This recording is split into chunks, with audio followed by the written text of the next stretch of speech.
Peut-être, à mon avis, ça ne convient pas.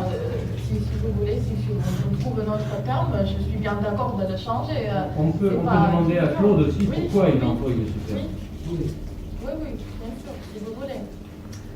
Bon, ce qui concerne l'orientation des églises vers l'Est, la phrase que vous avez vue, c'est pas moi qui le donne, j'ai bien fait une référence sur Alain Bilagnan, qui donne cette phrase dans le contexte d'explication théologique pour la scène de présentation au temple.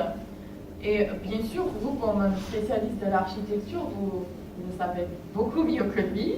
Et je suis très heureuse d'avoir votre opinion sur ce sujet-là. Et bien sûr, je vais enlever cette partie-là et vous me conseillerez comment il faut mieux changer pour que ça soit plus efficace dans cette partie-là. Ce qui concerne le temple de Vénusa, encore une fois de plus, comme vous le savez mieux que moi, bien sûr, je ne suis pas spécialiste dans ce domaine non plus. Et j'ai repris la phrase, comme vous l'avez dit, de référence pour un temple paléochrétienne.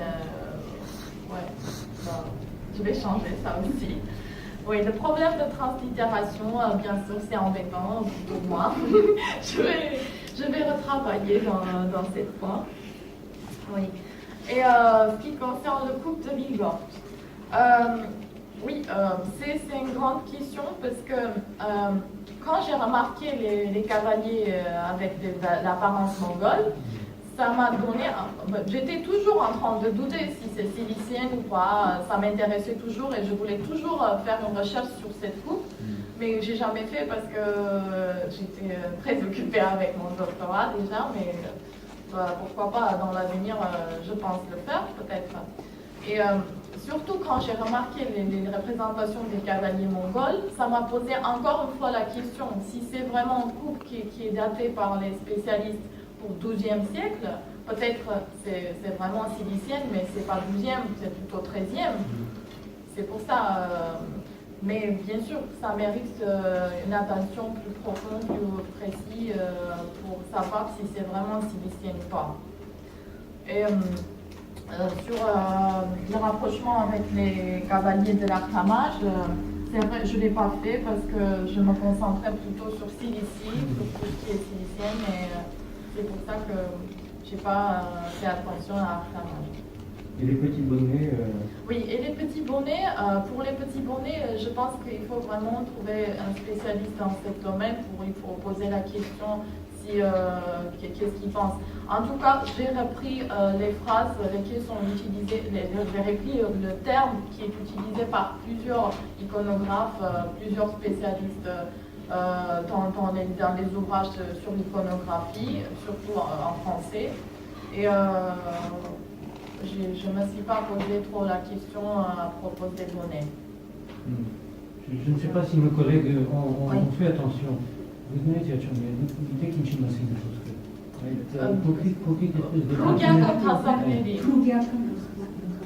Mai obesier hemen chat nomen et hriakan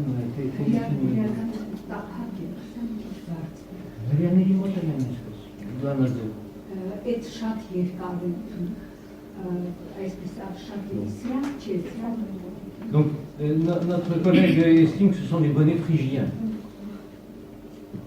Les questions de chapeau, c'est un gros problème. C'est un gros problème, c'est vrai. En général, c'est étrange, parce que nous avons aussi été confrontés par cette question des bonnets, des chapeaux, etc.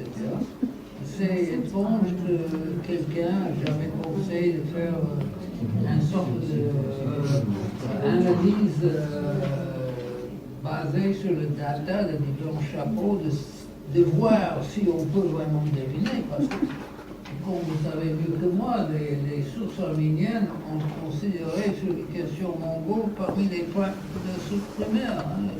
C'est-à-dire les sources arméniennes ont dit des choses bien avant les autres. Il y a Rachid qui était plus tard, mais dans la deuxième moitié Et même avant, dans ce 13e siècle, les gens ont référencé les choses que les Arméniens ont dit à le moment que ça se passe. Et les Mongols eux-mêmes, ils n'ont pas laissé beaucoup de sources écrites. Il y a des chances de dire, bon, il y a toujours Rachid el-Din qui indique des choses. Oui, bon, tous. On se finit, vous aussi? Oui, si c'était satisfaisant, s'il y a un question que je n'ai pas répondu, vous me dites, non? C'est bon? Merci. Bon, c'est à moi de dire quelque chose. D'abord, j'ai compris maintenant que j'ai vu qu'il y a un thèse en arménienne, j'ai compris pourquoi il y avait cette désordre qui m'a beaucoup tourmenté. De recherche et de pensée, tous ces trois domaines, historique, iconographique et théologique, avec comment je peux dire, avec un but ultime sur l'élucidation de l'iconographie des miniatures dans ces manuscrits. Elle est basée sur une vingtaine de manuscrits d'Yerevan, de Jérusalem et des autres endroits de deuxième moitié du XIIIe siècle, manuscrits arméniens qui sont illustrés. Et son procédure était d'abord de donner une introduction au sujet et après un long chapitre sur l'historique, sur l'histoire, sur les questions des éléments dans la dynastie, dans les domaines des artistes, etc. Et après, elle a choisi des cas spécifiques d'iconographie. L'enfance de Christ, c'est-à-dire ses premières années avec une nativité et une présentation. Après, la passion de Christ, c'est-à-dire les dernières semaines de sa vie, avec la trahison de Judas, avec l'audience devant les prêtres, avec Pilate et éventuellement Golgotha. En quatrième lieu, elle a pris un motif qui était déjà touché par d'autres bons spécialistes comme ça, Fidèle Nécessien, c'est-à-dire le Vierge Miséricorde, le Virgin of Mercy, as we say, où il y a survécu deux bonnes illustrations plein page sur ce sujet. Elle essayait de donner différents aspects de ça. Et pour terminer, elle a un chapitre sur les nouveaux sujets iconographiques. Et ça, c'est pas tout à fait nouveau, mais il y a des nouveaux, il y a des autres qui sont réexaminés dans une nouvelle façon, comme la visitation et la nativité, et aussi la vision de Daniel. Tryphon, ça c'est autre chose. Et en fin de compte, il y a une conclusion. Et maintenant, l'exercice, c'est de faire attention à la présentation générale de Mademoiselle Tukassosian. Et après, le tour, c'est le rôle, comment on dit ça, in turns, les commentaires de chacun de nous. Et après, je suppose, moi, je dois dire quelques mots aussi. Bon, maintenant, je donne la parole à le Canadien. Bienvenue, mademoiselle, à votre domaine ici. Et je vous laisse le temps que vous avez besoin de présenter cette étude assez intéressante. D'avoir ce problème parce que j'ai fait la traduction de version arménienne en français, version française, donc c'est possible que la place ou la référence, le numéro de la référence a pris sa place, c'est mal noté. Donc il faut qu'on regarde ça absolument. Oui, ce qui concerne les sources arméniennes, oui, vous avez tout à fait raison. Il faut noter que les sources arméniennes sont silencieuses et c'est pour ça que je prends.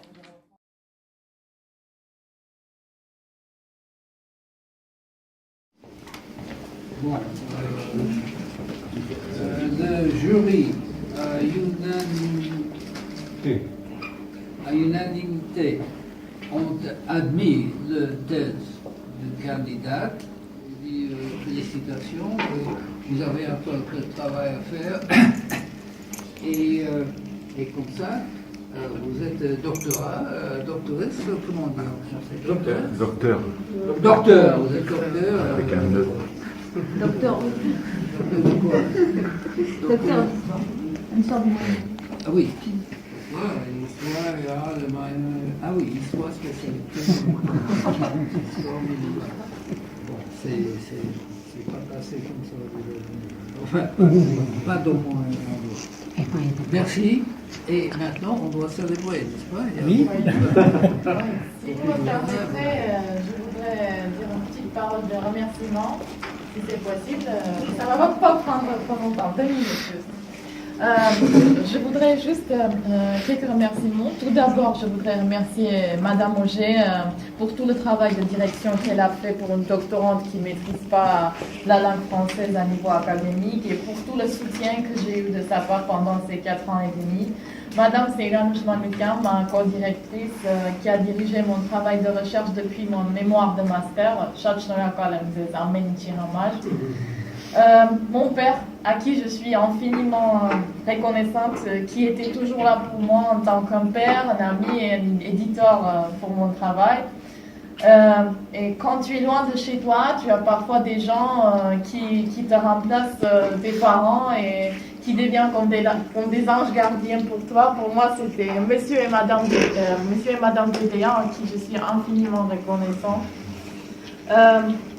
Je voudrais remercier Claude Moutafin qui n'est pas là aujourd'hui, mais malheureusement, mais qui m'a toujours très bien accueilli dans sa bibliothèque et avec qui j'ai eu la chance de discuter sur plusieurs questions de l'histoire et d'avoir son conseil sur mon travail. Je veux remercier tous les membres de mon jury et j'ai la chance d'avoir des spécialistes comme vous dans mon jury. Je suis infiniment heureuse que Tigran Gulumjan a accepté d'être le président de mon jury. Pour moi, vous êtes un des géants d'arménologie qui est comme une célébrité pour un jeune historien d'art comme moi. Et je tiens à remercier Patrick Tonapétian, grâce à qui je me suis retrouvée la première fois en France et grâce à qui j'ai compris qu'il faut continuer ma recherche en France. Je remercie Monsieur Deluga d'avoir accepté de venir et d'être parmi des membres de mon jury pour toutes les conférences qu'il a organisées pendant lesquelles j'ai eu la chance d'intervenir parmi les professeurs en mérite déjà. Je dois absolument remercier mon collègue Samuel Gricolian qui est là pour tout le temps qu'il m'a accordé en tant que, comme on dit dans le tennis ou dans le boxe, en tant que sparring partner pour moi dans la recherche sur le royaume arménien de Cilicie. Je veux remercier toute l'équipe du laboratoire de SEM et tous les doctorants qui m'ont accueilli chaleureusement depuis le premier jour à Montpellier. Je remercie mes amis qui sont présentes aujourd'hui ici, qui sont devenus comme une famille pour moi à Montpellier, tout particulièrement Anna Matevosian qui m'a accueilli comme une sœur aînée, qui était toujours là pour moi, tous les filles, Anahit, Jana, Goraj, Naira, Annie et tous les autres qui ne sont pas là aujourd'hui. Et finalement, je voudrais remercier ma mère qui n'est plus là avec moi, qui n'est pas là aujourd'hui, mais à qui je dois tout ce que j'ai et tout ce que je suis aujourd'hui. Et je veux dédier mon travail à son mémoire. Je vous remercie pour votre attention. Félicitations, Madjan.